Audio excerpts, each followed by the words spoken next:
اللهم عالم الغيب والشهادة. Ibu bapak yang dirahmati oleh Allah, apa sih keistimewaan Isra wal Mi'raj di dalam hidup? Kita nggak usah ceritanya lagi lah. Nabi perjalanannya sampai ke Baitul Ma'mur, nggak perlu kita udah ceritain lagi. Tiap tahun orang yang ceramah pasti nyeritain. Hari ini apa kemanfaatan Isra wal Mi'raj untuk kita seorang hamba yang bodoh di dalam beribadah? Dek, lu kalau ngobrol ntar gue tampol lu dek lu. Gue datang jauh-jauh nih.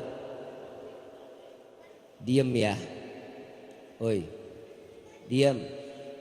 Lu ngomongin FF sama ML kan? Selesai dari sini lu kan bisa mabar dek. Tenang dulu. Ngaji dulu, ngaji gitu, ngaji. Tadi saya dengar Ustadz katanya kalau lagi ada gini rame. Ustadz ngajar di sini kan Ustadz Maulana ya? Ngajar di sini. Seminggu berapa kali? Malam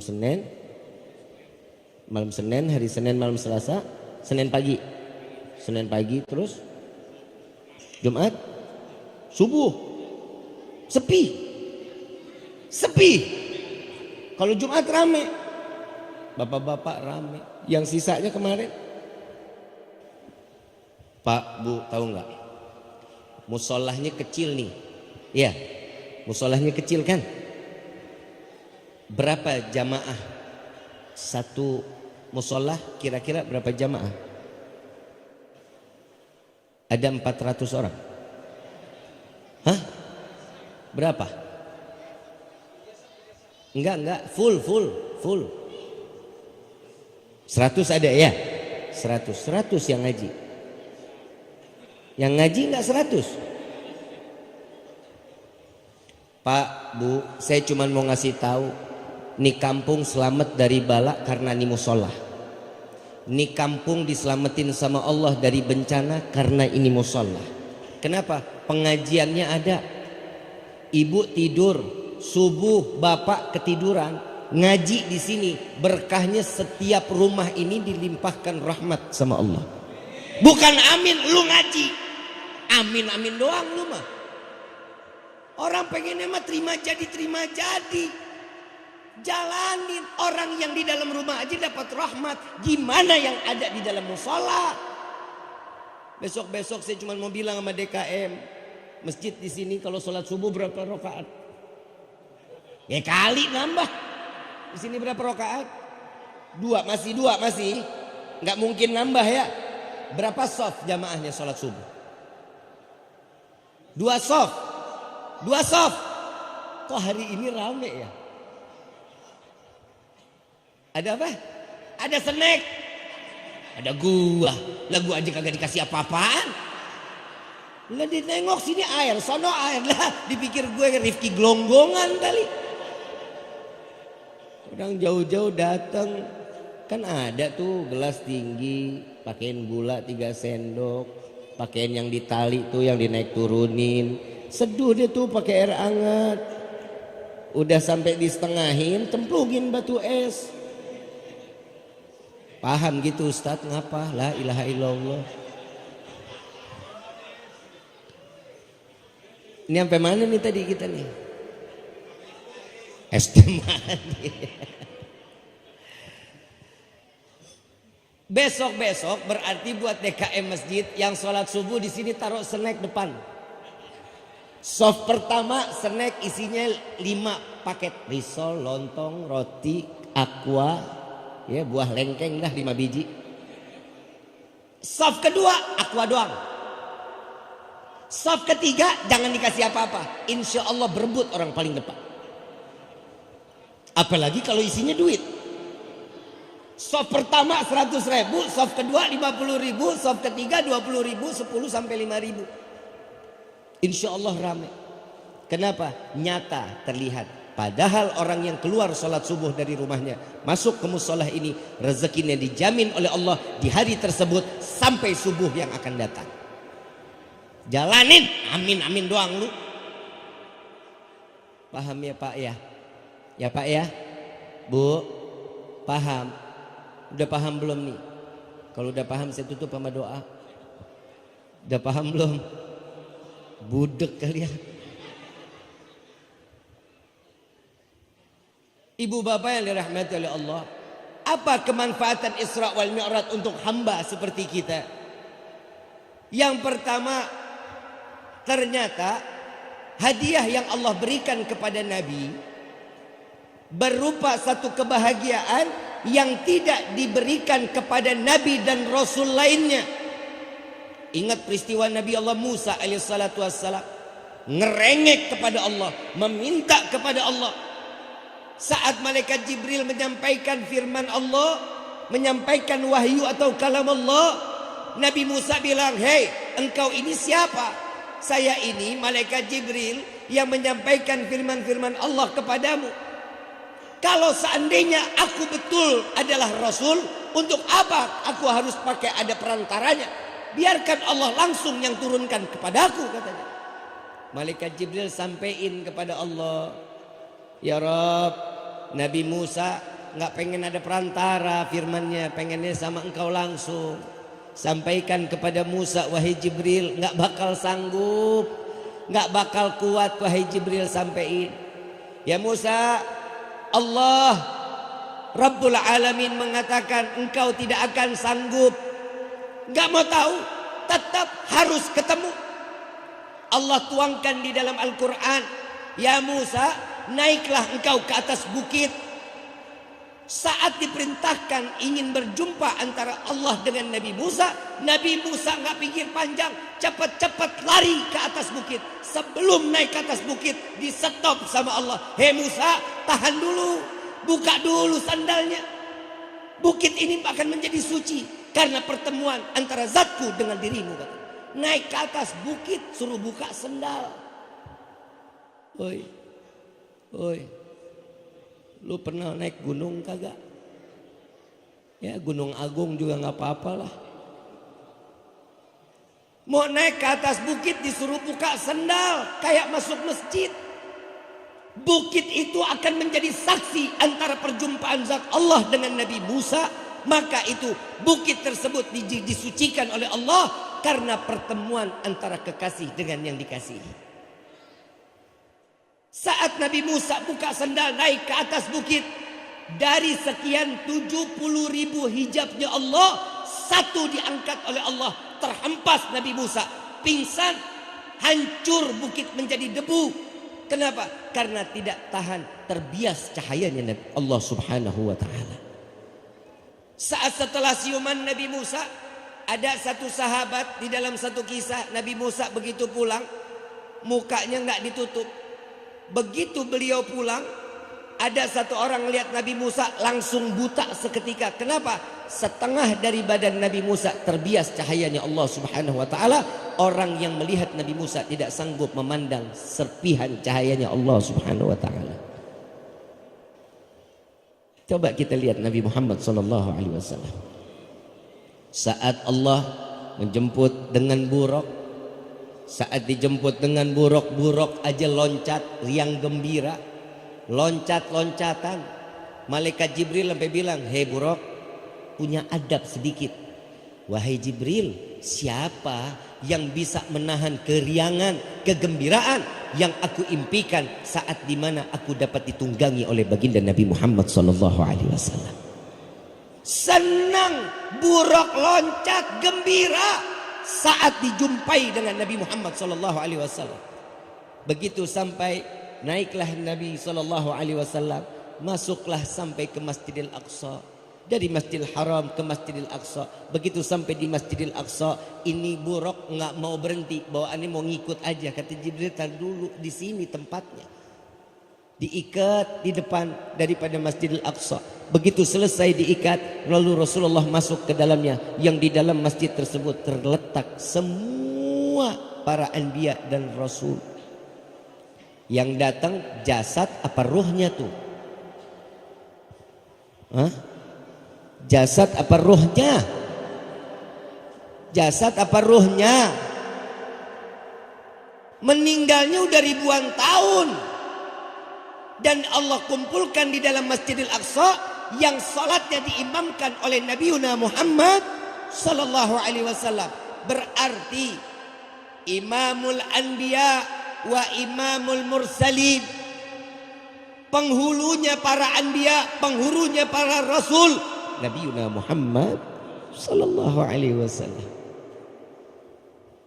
Nabi Adam bertanya, siapa di Jibril? Ini yang dinamai Muhammad sallallahu alaihi wasallam. Senang bangga Nabi Allah Adam melihat keadaannya. Nabi sallallahu alaihi wasallam senang. Kenapa? Karena manusia pertama yang pernah menyebut di dalam doa, menyebut nama kekasih Allah, yaitu Nabi Muhammad sallallahu alaihi wasallam adalah Nabi Adam, dan taubatnya diterima oleh Allah Subhanahu wa taala. Nabi Adam bangga saat Nabi Adam diturunkan dari surga sampainya ke bumi, sampai ke pondok gede. Kita dikumpulin di sini kan gara-gara begituan. Allah turunin Nabi Adam 40 hari, 40 tahun doa nggak dikabulin. Begitu nyebut nama Allah, menyebut nama Nabi, kontan Allah jawab, "Hei Musa, wahai Adam, tahu dari mana Nabi Muhammad? Tahu dari mana nama Muhammad? Saat aku buka mataku di aras surga, di langit surgamu wahai Rabbi, aku melihat tertapampang la ilaha illallah Muhammadur Rasulullah." Siapa yang ngebocorin? Malaikat Jibril alaihissalatu wassalam. Diterima doanya Nabi Adam, ditemui antara Adam dengan Hawa wasilah nama Nabi Muhammad sallallahu alaihi wasallam. Ini manusia yang pertama diciptakan oleh Allah mendapatkan syafaat tatkala disebutkan nama Nabi Muhammad sallallahu alaihi wasallam. Ini gimana kita tadi baca maulid ya? Tadi baca maulid nggak? Solawat nggak berhenti-berhenti, betul? Insya Allah malam Jumat solawat, ingat Allah, duduk di dalam majlis ilmu, nyebut nama Allah, nyebut nama Nabi. Bohong kalau kita insya Allah kelak nanti di yaumil kiamat, ya Allah pantaskan diri kami untuk mendapatkan syafaat Nabi Muhammad sallallahu alaihi wasallam. Makanya kalau habis sholat jangan cuma minta rezeki PA. Lu mintanya rezeki doang, duit. Tenang, urusan duit mah udah diatur. Allah mah nggak bakal ngasih ketuker rezeki kita. Maaf Pak, Bapak pernah nyuapin anak nggak Pak? Pernah nggak nyuapin anak? Lagi Bapak suapin, mulut nih, mulut, tangan udah ada nasi, ayam, rendang, sambal, udah sampai depan mulut nih rezeki kita. Anak mau pindah nggak tuh? Allah kalau udah ngatur rezeki, ya la ilaha illallah. Nah gitu dong. Ustaz tolong disambut dong. Jangan sampai melenceng aja, jangan turun. Ya Allah, minggir sayang, minggir sini. Nah, tuh kan di situ tuh tadi tuh ada yang digulung-gulung tuh, yang isinya kentang. Apa ya? Ini Habib ngerong-ngerong banget lu jadi orang. Ya enggak, kan walaupun enggak dimakan tapi manis, meja enggak sepi banget kayak begini. Ibu bapak yang dirahmati oleh Allah, Nabi Muhammad sallallahu alaihi wasallam dari awal sudah memberikan manfaat untuk Nabi Allah Adam alaihi salatu wassalam. Apa kemanfaatannya untuk seorang hamba? Di tahun saat Nabi diangkat, dimi'rajkan oleh Allah, saat dalam keadaan hati Nabi penuh dalam kesedihan. Nabi lagi sedih nih. Siti Khadijah meninggal, Sayyidina Abu Talib meninggal, paman yang selalu menjaga, istri yang solehah. Bu, ibu, Siti Khadijah meninggal, Nabi sedih. Kalau gua tanya sama laki lo nih hari bini lo mati, Bapak sedih apa kagak? Gak bakal. Pegang kuburannya, yang cepat keringnya ya Allah, biar cepat kawin lagi katanya.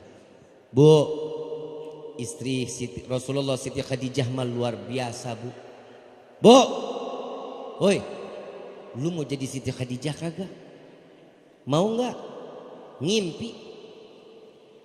Siti Khadijah gak pernah minta sesuatunya yang memberatkan Nabi. Setiap hari ngelayanin Nabi. Apa yang Nabi mau diberikan. 70% tanah di Mekah milik Siti Khadijah diberikan untuk dakwahnya Nabi.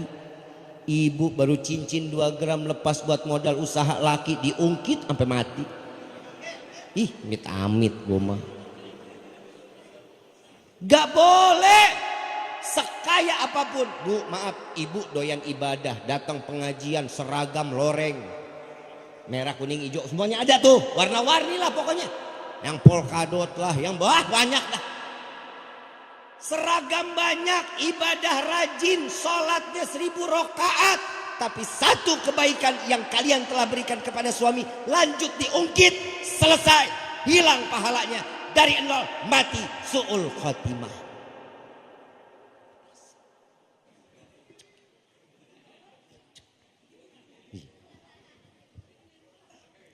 Neraka digodok, direbus, dibetot. Di neraka paling banyak laki apa perempuan, Bu? Bapak mah jangan ngomong, Pak. Jangan, entar disangkanya saya ngadu domba. Bu, di neraka paling banyak laki apa perempuan? Maaf, Bu, laki-laki di sini nih, lihat orang-orang ahli sorga. Nih, lihat muka-mukanya, muka-muka teraniaya.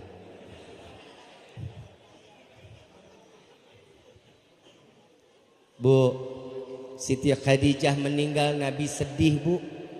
Nabi sedih dalam hatinya. Kenapa? Sampai-sampai Nabi teringat ada satu sejarah sirah nabawiyah. Saat Rasulullah pulang ngajar pagi, ketemu Siti Khadijah lagi nyusuin Siti Fatimah binti Muhammad Rasul sallallahu alaihi wasallam. Lagi nyusuin.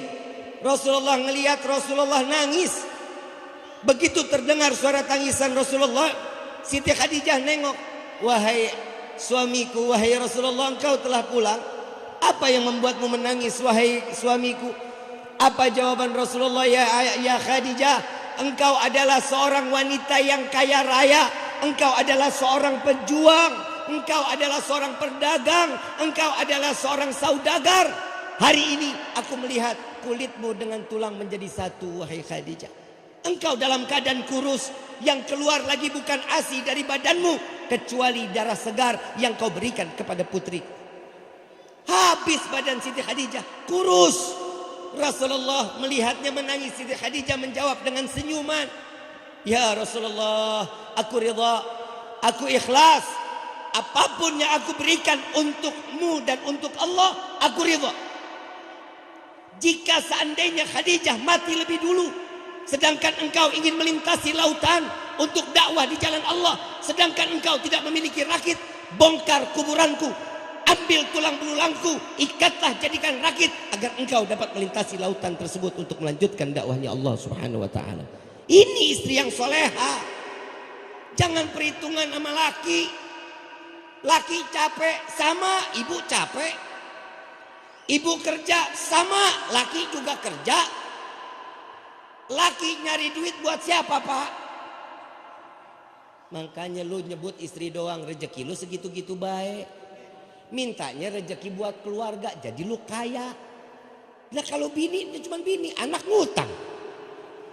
Lah benar. Ya Allah, berikan kami rezeki buat istri. Ya dikit. Mintanya, ya Allah, berikanlah kami rezeki yang banyak, yang berkah, yang halal, untuk memberikan kebahagiaan kepada keluarga kami. Tuh, kaya, kontan, pondok gede, semuanya real estate. Amin, mau amin. Tapi nggak asli lagi lu, ntar sama tetangga sombong, negor ogah. Kalau begini kan kelihatan, yang hatinya baik ada, yang hatinya agak ngegremet ada. Tetangga beli pasir, tetangga beli semen, kita yang tempel koyo. Tetangga beli motor, kita yang kejang-kejang. Kenapa? Makanya fungsinya hati, Allah tempatkan iman di dalam hati agar menjaga hawa nafsu dan akal tidak menjadi yang menjerumuskan seseorang hamba ke dalam jurang api neraka jahanam. Apalagi kemanfaatannya, saat dimana Allah menjemput Nabi, memberikan kebahagiaan, dijumpai antara Allah dengan Nabi Muhammad SAW. Disitulah letak kebahagiaan dan cerita yang tidak akan pernah terputus oleh masa, saat dimana Nabi Muhammad SAW memandang langsung Allah, Allah memandang Nabi Muhammad SAW. Permintaan Nabi apa? Enggak banyak-banyak yang diminta. Ya Allah, kumpulkan Muhammad di dalam surga bersama umat Muhammad. Ini doanya Nabi yang diminta. Kalau bapak yang dimi'rajkan oleh Allah, ketemu Allah, gue tahu yang lo minta rezeki, umur panjang, mati husnul khotimah. Nabi yang begitu ketemu langsung sama Allah, yang diminta apa? Mati dan dikumpulkan di dalam surga bersama umatnya. Gak minta apa-apaan lagi. Makanya Allah Rabbul Alamin cintanya sama Nabi sempurna. Sampai Allah menyatakan, orang yang mencintai kekasihku Muhammad, maka dia akan mendapatkan cintaku, kata Allah. Makanya Isra wal Mi'raj ini terjadi dari masyrik ilal maghrib, dari barat sampai ke timur, berbondong-bondong orang bikin acara Isra wal Mi'raj, memperingati acara tersebut semata agar kita ingat perjuangan Nabi Muhammad SAW. Pulang Isra wal Mi'raj, Nabi dihina, Nabi dicaci, Nabi dimaki, bahkan Nabi makin dikucilkan. Di sini letak keimanan seorang hamba dipertaruhkan di hadapan Allah.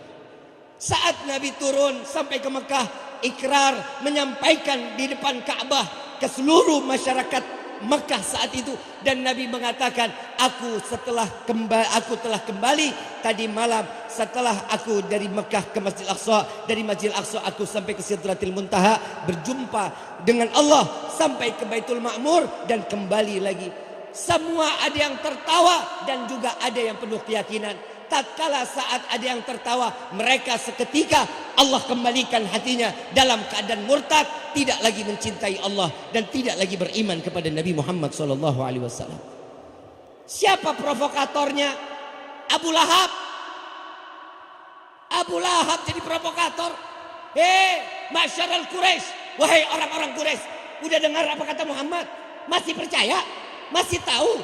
Kalian kan dagang bareng sama saya dari Mekah ke Masjidil Aqsa sampai ke Palestina, berapa jaraknya? Kurang lebih 15 hari. Itu pun nggak pakai berhenti. Kalau jalur terus 15 hari, kalau pakai berhenti 1 bulan, pulang pergi berarti 2 bulan. Kau masih percaya dengan apa yang diomongkan Muhammad? Banyak yang bubar dan murtad. Sampai Abu Lahab nggak senang. Ini sahabat masih ada yang belum datang nih. Dia datengin rumah Sayyidina Abu Bakar Siddiq, diketok rumahnya cuman buat ngegibahin Nabi, cuman buat ngotorin lidahnya dan jelekin Nabi. Begitu diketok rumahnya, ya Abu Bakar, engkau telah mendengar apa yang dikatakan Muhammad? Apa? Muhammad bilang, dari Aqsa kita tahu engkau dagang bersama-sama dengan kami. Begitu sampai di Aqsa 15 hari, itu nggak pakai berhenti. Begitu bolak-balik ya 1 bulan. Kalau yang pakai berhenti berarti sebulan jalan, sebulan pulang. Berarti 2 bulan. Dia bilang 1/3 malam. Engkau masih percaya dengan perkataan Muhammad? Dan aku tidak menceritakan lagi yang lain-lainnya. Apa jawaban Sayyidina Abu Bakar? Benarkah yang dikatakan Muhammad seperti itu? Iya. Jika ada yang lebih aneh dan lebih gila apa yang telah diucapkan oleh Rasul SAW, aku orang yang pertama meyakini apa yang dikatakan oleh Nabi Muhammad SAW. Ini namanya istiqomah, imannya tanpa keraguan. Kalau kita imannya tanpa keraguan, mana dari mananya? Iman kita penuh sama keraguan.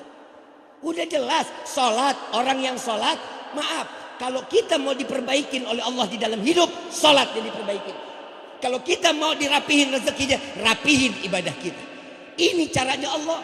Hidup itu ada take and give, my brother. Ngerti gak lu? Gue asal nyeplak aja nih. Gue semangat banget gue ceramah di sini kayaknya. Mudah-mudahan tahun besok. Enggak. Ustadz Murdana, kalau ada waktu ya, tanggal 11 Februari yang ngundang langsung nih di depan jamaah. 11 Februari penutupan Majlis Burdah di Kabupaten Kuningan, Jawa Barat ya. Insya Allah mudah-mudahan rezeki berkah. Saya kumpul bareng-bareng, ada Habib Zidan, aduh rame lah pokoknya lah.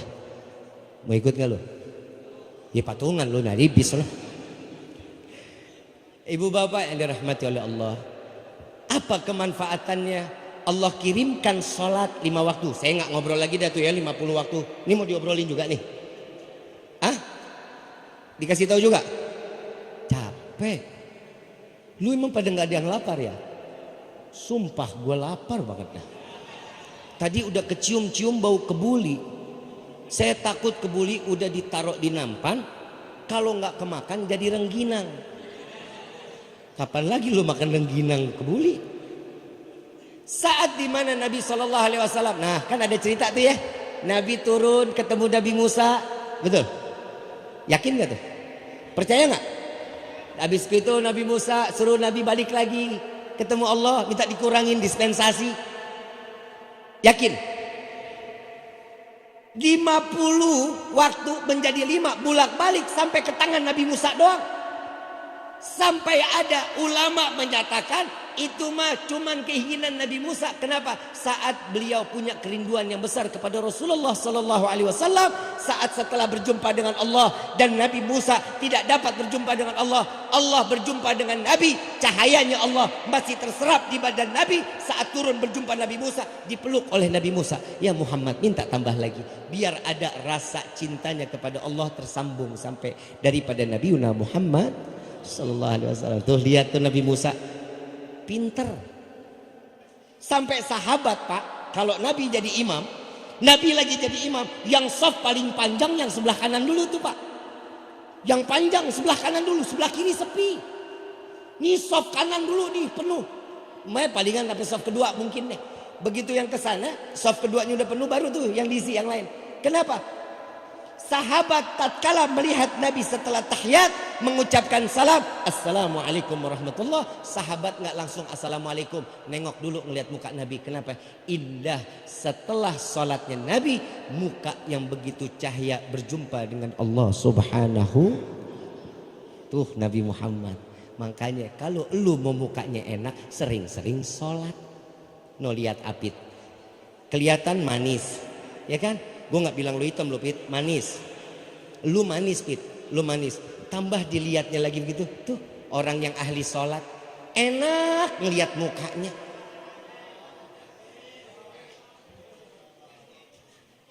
GR lu terus GR gitu.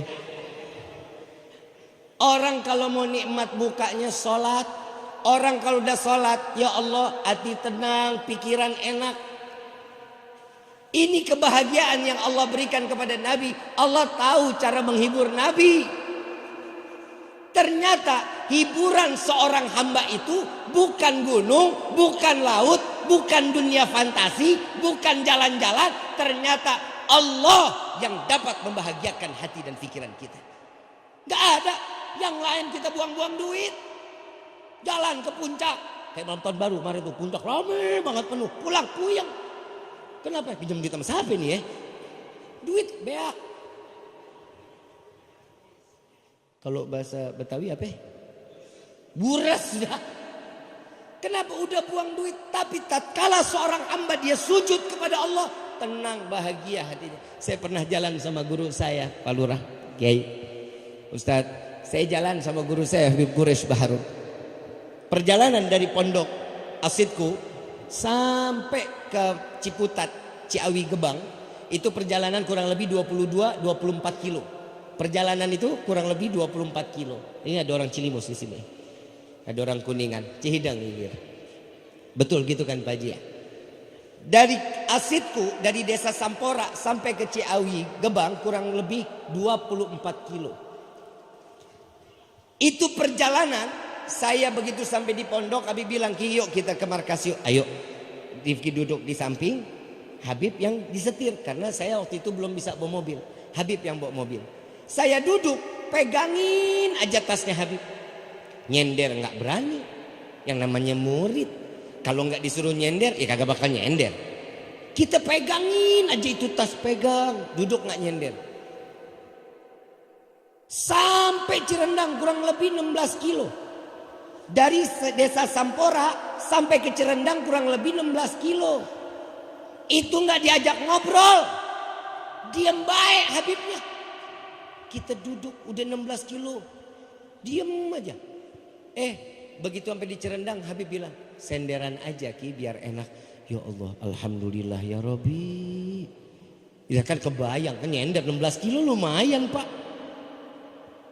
Ki, tahu nggak kenapa dari tadi Anda diam aja? Kenapa?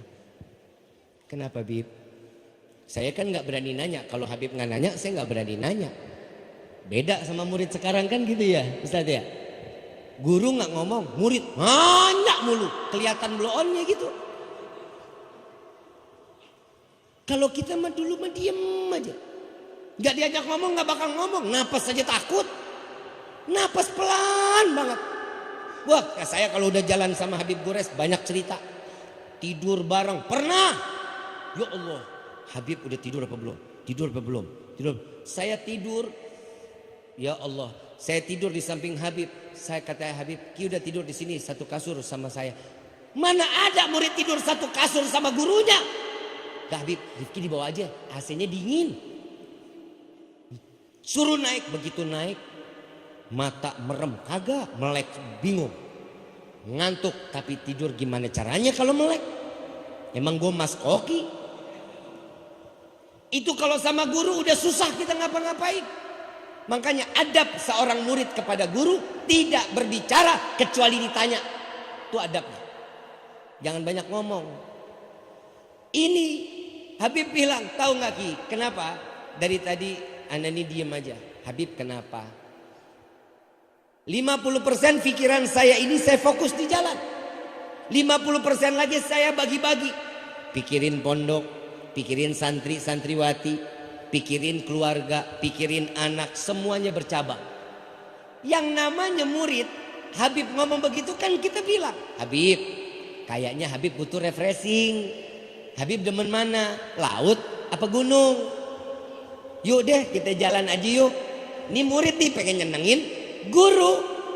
Habib senyum sambil nengok sama saya. Saya nggak butuh refreshing Ki. Ana nggak butuh refreshing. Saya butuh taufik hidayah dari Allah. Saya butuh taufik dan hidayah dari Allah. Begitu saya dengar gak berani nyender, diri duduk lagi gue diem. Ternyata besoknya saya nanya, Habib, ini beraniin diri. Karena waktu itu setelah saya lagi ngobrol sama Habib, saya berusaha untuk mencari pertanyaan yang kemarin jawaban Habib. Saya lagi selesai bincang sama Habib, saya tanya, Habib, kenapa Ki? Habib, kok bisa jawabannya gitu? Emang taufik hidayah itu segitu berharganya ya Bib, untuk yang diberikan kebahagiaan untuk kita. Ki, hidup seseorang tanpa taufik dan hidayah tidak akan pernah maju ke depan, akan selalu terus berulang yang lalu dan terus dalam kemaksiatan di hadapan Allah. Orang yang udah di dalam kemaksiatan susah untuk dapat taufik hidayah, tapi tujuan kita yang kita cari taufik hidayah, insya Allah Allah kasih kenikmatan kita di dalam beribadah. Sehingga kita menjadi orang yang paling bahagia di antara orang-orang yang bahagia. Ini loh yang dimaksud Isra wal Mi'raj. Kalau kita mau bahagia, Mi'raj dah buru-buru. Datang kepada Allah. Mau apa aja Allah kasih. Kita nggak minta aja Allah kasih. Coba yang datang kemari, ada yang tahu bakal makan pisang lu. Sampai mana begitu tuh, penuh aqua. Salak masuk, bijinya masuk, pisang masuk tuh. Ada yang tahu bakal dapat rezeki begitu? Nggak bakal tahu. Tapi ini kita nggak minta, tapi Allah kasih. Hari ini kita minum, hari ini kita makan. Emang doa kita? Belum tentu, bisa jadi buyut kita. Bisa jadi nenek moyang kita yang berdoa buat kita. Kalau kita kan doa buat diri sendiri. Kita doanya tuh gak jauh dari 3 nih. Ini kita sampai jam berapa Ustaz? Gue kalau udah ngomong begini nih Ustaz, nggak mau berhenti gue. Sampai jam berapa kita? Terus? Ya udah, gue tanggungin sampai jam 3. Setuju? Sanggup? Sumpah gue enggak. Dikit lagi. Saat dimana Nabi SAW mendapatkan satu bentuk kebahagiaan, manusia itu cara paling gampang menemukan kebahagiaan itu taufik dan hidayah tatkala dia beribadah. Karena apa? Yang kita dapat hidup kita begini doang nih. Karena yang kita minta cuma rezeki. Apa kata seorang yang soleh? Orang paling rugi setelah sholat cuma minta rezeki. Urusan dunia rugi. Kenapa? Doa yang paling mahal tatkala dia meminta hidayah untuk dirinya, itu doa yang paling ditunggu oleh Allah Subhanahu wa taala. Ini kita kan mintanya rezeki. Lagi lu buat apaan sih rezeki banyak-banyak, buat apaan? Bu, mau rezeki banyak? Buat apa lu? Buat check out, Bib. Bisa COD, Bib. Buat apa? Buat apa, Bu? Umroh. Terus? Bapak buat apa? Haji. Yang muda? Buat nikah. Apa lagi? Sedekah. Kenapa sih kalau ditanya kalau butuh rezeki banyak buat apa? Pasti jawabannya semua baik. Buat umroh, buat haji, buat sedekah, buat nikah. Pasti baik jawabannya. Kenapa? Karena duitnya nggak ada. Lah emang duit ada beda. Setan bisik. Wah jangan, mendingan lu beli skincare. Betul nggak? Yang laki ya duit banyak haji, entar dulu haji masih banyak. Ya gampang, ini duit masih banyak. Yang dipakai satu, yang dipakai belakangnya, depannya nggak bergerak, buntutnya doang. Ini kan kawin lagi. Kan begitu. Karena duitnya nggak ada. Tapi cara Allah yang Allah mau sujud. Allah lengkapin apa yang kita butuhin. Cuman itu aja. Allah tidak ciptakan jin dan manusia kecuali untuk beribadah. Cuman itu. Ini bulan Rajab. Rajabnya udah mau habis. Yang belum puasa Rajab sunnah puasa bulan Rajab. Walaupun satu kali puasa. Kenapa? Itu akan menjadi saksi di yaumil qiyamah. Karena kita memuliakan bulannya Allah Subhanahu wa taala. Udah dah hidup udah belangsak. Rezeki kagak. Hah? Hidup susah, pikiran ruwet, sholat kagak, ngaji kagak, puasa kagak. Lu mendingan ya Allah. Ini kalau dibilang wala yahya wala yamut. Nggak hidup nggak mati, ini orang udah begitu aja udah. Tahu gedebong pisang? Gedebong pisang tahu? Begitu dipegang berat nggak? Diangkat berat nggak? Lemparin dah kali. Nganyut kagak? Itu hidup kita. Itu hidup kita. Gedebong pisang lurus lempeng aja. Mau bawa kemana? Ayo aja. Ini kita. Padahal Allah nih kalau katanya orang pondok gede, life is choice. Ngerti enggak? Sama tadi juga gue baru searching di Google. Hidup itu pilihan. Pilihan kita mau kemana? Setiap tahun Isra Mi'raj. Ada lagi maulid. Datang ke pengajian sana, datang ke pengajian sini. Pondok gede nggak kekurangan guru. Kiainya banyak. Ulamanya banyak, sesepuhnya banyak, semuanya ngajarin semua yang baik-baik. Semua ngajarin kita biar mati husnul khatimah, pasti. Tapi emang dasar kitanya yang blow on, bebel, bin tolol. Lah emang kita kan begitu Pak Bu, bener kagak? Orang kita kan duduk, kenapa fungsi ada guru ini di musola? Biar kita pada pinter. Minimal ketularan soleh. Kalau jadi pinter mah jangan dah. Gue mah bilangin aja, hidup kalau cari belajar cuma buat pinter, jangan. Maling juga pinter. Emang bener, apalagi koruptor. Wah, pinter banget. SE, SH, ME, wah, semuanya ada. Semua. Tapi ini yang kita mau, ibadah kita itu untuk menjadikan kita sebagai hamba yang soleh di mata Allah. Kalau orang udah soleh aman. Soleh soleha aman. Kenapa? Sama orang tua baik, sama guru beradab, sama tetangga. Wah bukan main. Bu, ibu, nih hari pada pakai kerudung, cakep-cakep banget lu. Emang lu pada mau kemana sih? Bu, besok nyapu rumah tuh pakai kerudungannya. Urusan teras tuh pakai kerudungannya, jangan diablakin aja. Nih hari pada rapat datang pengajian, begitu nyapu depan rumah, buka aja sengablak-ngablaknya. Pakai daster tangan pendek, celana 7/8. Maaf, udara ini tuh makhluknya Allah. Debu itu makhluknya Allah. Kalau aja satu aurat rambut kita kelihatan sama yang bukan mahramnya, kelihatan sama makhluk-makhluk Allah, itu akan memberatkan kita nanti. Jangan harap kita masuk ke dalam sorga. Yang bisa jadi ibu malah masukin neraka orang-orang yang tercinta. Bapaknya ibu, suaminya ibu, anak laki-lakinya paman. Itu bisa dimasukin ke dalam neraka. Cuman karena satu helai rambut ibu bisa memasukkan 4 laki-laki ke dalam neraka. Bu, saya ngomong begini, Rifki ngomong begini karena I love you so much lah. Kita nggak pengen kumpul di sini doang, kita pengen dikumpulin di sorga bareng-bareng. Mau apa enggak? Bapak mau kumpul sama istri di sorga, mau? Berat bu, maaf. Bapak tadi ngomong sama saya, Bib, ya Allah Bib, jangan deh Bib lah, di dunia aja nyusahin, gimana di akhirat. Bu, ya bu ya, udah ngablak, lagi nyapu, tetangga lewat. Mat, mau kemana Mat? Lagi lewat nih, si Mamat lagi lewat. Mana Mat? Mau depan po. Mampir Mat, lah disuruh mampir.